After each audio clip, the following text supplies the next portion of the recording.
Hey guys, today we're doing chapter 14, lesson 4, which is classifying angles. We've talked about angles in 3rd grade a little bit, and so that way you guys can this is a little refresher of what angles are.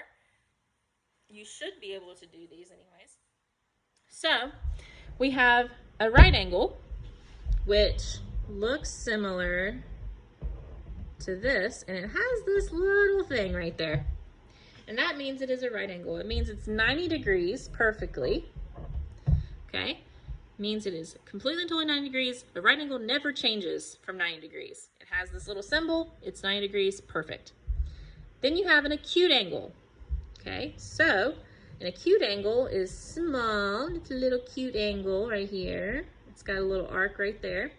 And it's always going to be between 1 degree and 89 degrees. Okay?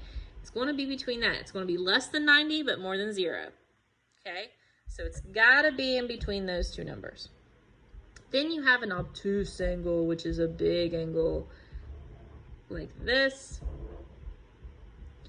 And it is more than 90 degrees, but less than 180 degrees. 180 degrees is a straight line, and we don't want that.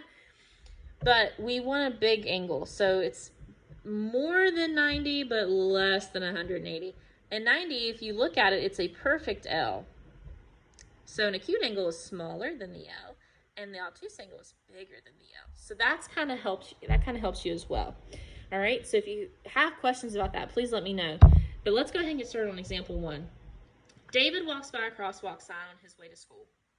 The angle outlined on the sign turns through 61-degree angles. Find the measure of the angle. Right now, you do not need your protractor because it's telling you something. It's telling you it goes through 61-degree angles. Okay? So if they're 1 degrees, right, and there's 60 of them, what is the degree of the angle? 60 degrees. Okay? So you're just multiplying that 1 degree by however many times it's going. So don't get confused on that, because that gets a little confusing.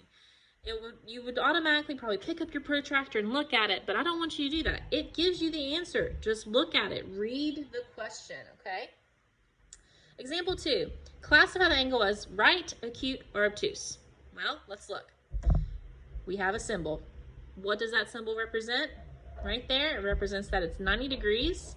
So that means it is a right angle. Okay? All right, let's look at example 3.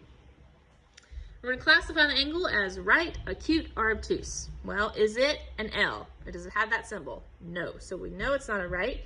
Is it smaller than the L? Is it smaller than 90 degrees?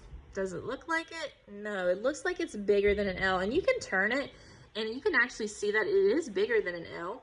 So it's going to be an obtuse angle.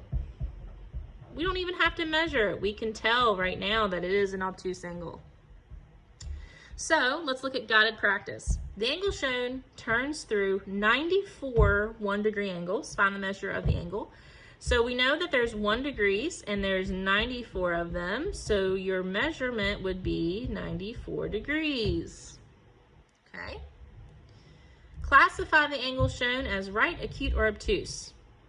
Well, we don't have the right angle symbol, so we know it's not a right angle. It's not bigger than an L, so we know it's not obtuse. So it has to be acute. It has to be a small acute angle. It's a acute one, right? So that's what it is. So one more question before you guys get started. How many 1-degree angles does a right angle turn through? Well, we know a right angle represents 90 degrees. So if there's 1-degree angles, how many degrees is there in a right one? So there's 90 1-degree angles, which equals each equals 90 degrees total. Okay, so kind of a little trivia for you on that one.